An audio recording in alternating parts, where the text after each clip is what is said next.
r/AskReddit.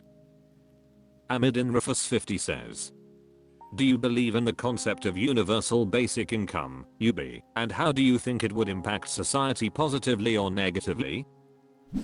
Triangulum Nova says, UB is just one piece of a puzzle, and you need 100 other pieces to fall into place too before the puzzle is finished. Philly Eagle 99 says, so the question then is, do we have to solve the whole puzzle at once? If not, is UB a good first piece in the puzzle to help out people in meaningful ways for a good price? If not first, then when? What needs to be in place before it? Of Mice and Me's says, we need certain pieces of the puzzle in place, though not all of it. I have been a proponent of UB for years, but when Andrew Yang started talking about his take on it, I wanted to vomit in terror. His plan would have essentially caused every state in the nation to abandon their medical assistance programs, which are intrinsically income-based. Many desperately ill people would actually be in a huge deficit if you put $3K in their hands monthly, but cancelled their state-sponsored insurance. Yang refused to address this at all, and the cutoffs are often preposterously low. In Pennsylvania, for instance, if you make $250 a month for 2 months in a row, you're off. Imagine that, being deeply ill and making $6K a year. You don't get help. I agree that if you manage to become financially solvent, you should take more and more responsibility for your own care, but that cutoff is draconian, and Pennsylvania isn't all that unique. Yang's plan would have meant the ruination of the most vulnerable among us. So yes, UB alone isn't enough. We need legislation of some sort that also provides universal healthcare and/or requires states to zero out UB income from their cutoff totals. Additional Court 713 says, I think providing people with basic necessities like housing and food would be a better approach. It's pretty similar, but instead of giving people money, you just make sure they have what they need to survive. Just my 2 cents though. DeVerio says, tax incentivize them. We're taxed on all these necessary expenses, the least they can do is make them deductible. Why are we taxed on money we pay in rent? Mortgage interest is deductible. But if you're too poor to afford a mortgage, why are we taxed on money we pay towards health insurance? It should be deductible. Why is only $2,500 of student loan interest deductible? Every payment you make towards student loans should go untaxed. We could go even further by making things like utilities tax deductible and expanding them to include internet and phone services. Our tax code still functions like it's 1965. The middle class always gets shafted. Clonefish Sup says, why are we taxed on money we pay in rent? Mortgage interest is deductible. But if you're too poor to afford a mortgage, every dollar you earn is taxed. Whether you spend it on rent or mortgage is irrelevant. The interest you pay on the mortgage that year is in fact tax deductible only if you itemize, which nowadays is unlikely to be worth it because of the AMT. However, you are forgetting that renters do not get another tax bill in the mail called the property tax. So they get you one way or the other, except that after 25 to 30 years of paying mortgage, you can finally stop paying that loan, but you still have to pay the property tax. Goat International 174 says, rent will increase the same amount. Paxera says, the rent will increase regardless. Nerdwarf says, observation, if you give most people extra money, it's immediately going to get spent. Whether it's to fix their car, pay for daycare or just to go on vacation, it's pretty much guaranteed to go right back into the economy. So it seems to me like it's a good thing, not just because it'll help people in need, but because it'll be economic stimulus.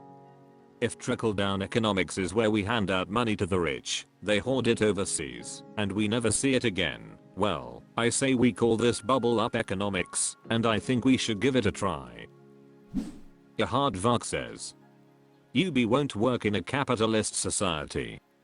All it will do is drive baseline prices up until UB has little to no worth. Universal basic standard of living, on the hand. What if Marcus Buster says? Would this be an argument for the government simply issuing basic needs? The government providing housing, utilities, energy, food, clothing, healthcare? That would require the government to nationalize a ton of industries. r/AskReddit. Lotus Lunex says, if you could swap lives with any fictional character for a day, who would it be and what would you do? Childaroland79 says, Q. Make all the changes I want during that day. They're still there when I revert back to myself. Amandusk says, got. Then just literally fix everything and make everyone happy and nice. Petitapenix says, Manhattan from Watchmen. I'd use his near omnipotent abilities to create some breakthrough scientific discoveries and document them thoroughly. Imagine kicking off the day reshaping the course of human progress. #GODLIKESCIENCE TG. Search #HASHTAG equals GODLIKESCIENCE. Lee30SE says, Superman. I want to fly. D. Atomic Bison 3162 says, Detective Briggs from Pop Squad episode of Love, Death and Robots. Just to see how depressing his life is, and to finally give up my life for the good of humanity. BMBMWMFM2 says, I'd be Doctor Who, and go to the beginning and the end of the universe. Chalice Inc. says, Fee Hargreaves from the Umbrella Society. That power is everything I didn't know I wanted. Derpied says, God for sure. First I'd make biological life no longer need to murder other biological life to survive. You can now convert dirt and rocks into any food you want. I don't know how a god with all the power in the universe, omnipresent and omnipotent, decided to make the only way to survive be murdering things. Fascinating psychology there. Then I'd get rid of any kind of harmful diseases, viruses, and pathogens, remove aging, but also massively decrease birth rates, and give women the ability to abort at will. You can still die doing something stupid, but no more of this terminal rectal cancer at 25 and a marathon runner shit. I'd also change hell. You don't need to believe in me, or be tortured for eternity. WTF kind of benevolent god would do that? Hell is now just heaven with less rules. Have fun. Willingus Notanau says, I would swap lives with Black Beauty at the end of the book and just be outside in the sun and the breeze with my friends, relaxing or running as the mood takes me. Miguel4659 says, Superman, so I could fly all over the world. Use my X-ray vision to find some gold deposits to make me set for life for the day after I lose my powers. Joel Dawson 7045 to 3022 says, Loki. Keep watch over everybody. PM Me Beef Curtain says, Santa, sorry kids. Tillerhawk says, Mabel Pines from Gravity Falls. I'd do the same as she does, just be a kiddo, enjoying my life and romanticizing it. John Chirrells 2024 says, Angel. But only during the period when he's giving it to SMG. In the Sand Trap says, I'd be Aragorn and would spend the entire day naked with Arwen. Bagger Fendlish Uggs says, probably God or Q. I would get to experience being a full-on omnipotent being. Kingaris Thimad says, any named space marine from 40k. Call me crazy, but fighting a horde of chaos worshippers, orcs, etc. would be amazing. Gonzalife80 says, Marty McFly, I would do exactly what he did. And Topop 2097 says, the Doctor. I would go everywhere, and I would have the TARDIS, so I can make that day last forever. Educational ad 220 says. Rapunzel, dance in the kingdom with Raijin. New Satisfaction 3788 says. Superman, rob all the banks in the city. Yoshimonster says. Gumball Watterson. World Traveler 45 says. King Ralph. Just have a great time in a castle, and be treated as royalty for a day. Blankliffris 31 says. I would switch lives with Sherlock Holmes and solve some intriguing mysteries. The thrill of deduction and adventure. Previous Manager 456 says.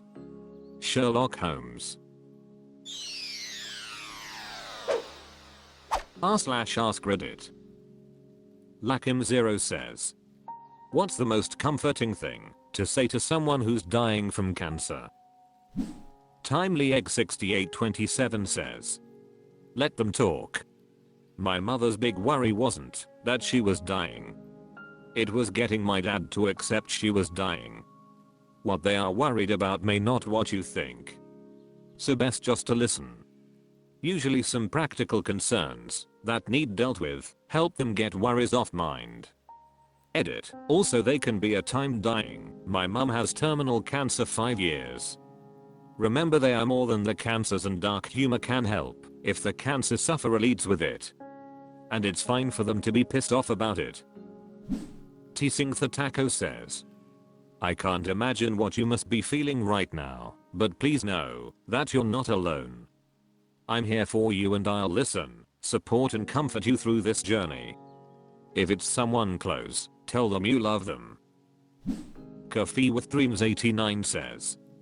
Only if you mean this please, and plan to keep showing up. Don't be the I'm here for you person who is then never seen again. Dead Jim says. My mom is currently battling lymphoma. Diagnosed last month. Stage 3. I tell her that I love her every chance I get. Lucascope says.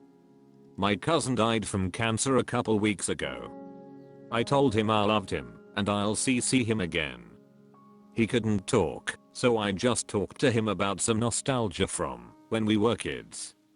He smiled best he could. Nothing you can say will make it better, but it should help them knowing they're loved.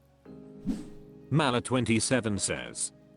Just don't say, I know how you feel, you don't. Walker5953 says. There isn't. I'm not terminal at the moment, but I'm on my second round of treatment in 6 years for stage 4 brain cancer, and generally when people get stumped what to say, my response is I don't need you to say anything. It sucks, but there isn't a magic series of words to help. Like I'm grateful for the people around me. So I think proximity from people who care is much more important than any words said. So I'd say the best thing you can do if someone in your life is end stage is just be there and ask and listen. Talk to them like normal, or if they request talking about things differently, do that. Kujural says. You talk to them like everything is normal. You don't talk about the cancer or how you're feeling or how much it sucks. When you give them normalcy. You laugh and joke, you go places and store memories. You take pictures and videos and you talk about the good old days. Because when it's late at night and they're in bed, it's all they can think about. And it's all you can think about. And if you don't give them the gift of normalcy, the fear, the oppression, the worry, the pain will become too much. And you tell them you love them. And you show it by being there. By making sure they've got food, they have their favorite drinks, treats that they're not supposed to have. You do it by coming over to clean the house, do laundry, do dishes. Without asking. Because cancer sucks. And it eats you as it eats at you. You can't run, or hide or escape from it. It's always there. There's time for mourning when they're gone. Life is for the living, so live it with them. You'll be glad you did. I know I am. Poster says. I'd go with listen more than talk. The most important thing to say is I'm listening. Honcho emoji says. Definitely not a one-size-fits-all situation. Burner Souls says. I actually had this situation. My niece was at a late phase, where it was days before dying, and we were closest to each other of anyone in the family, and I told her you made it to your dreams of looking like Jason Voorhees come true. Jason as a kid, she was 17 when she went, she had a few stray hairs here and there, otherwise bald. Must have been okay, it wasn't planned, since it made her pause from her own sadness to laugh at me. A sad laugh, but a laugh is better than no laugh. Illustrious Gas 9766 says. Tell them stories about them that you love. Chance Echo 2624 says. Truth of the matter is that, if the person dying is a loved one, you can't speak. All you can do is stand, or sit and cry. And if you manage to speak, tell them you love them, that you're here for them, and promise you make them proud. At least that's what I told my grandpa last year, the last time I've seen him alive. IDK how much of it he understood though, the cancer really got to him. Sasha says. My grandmother died from cancer last year. The most comforting thing for her was this one night. I have insomnia and she always wakes up insanely early, and I was upstairs where she could hear me to get a snack and we started to chat. Later that day she had a doctor's appointment about radiation therapy and we brainstormed questions to ask the specialist. We were ignoring the issue, or pretending it wasn't there, we were just thinking of what we needed to know in the moment.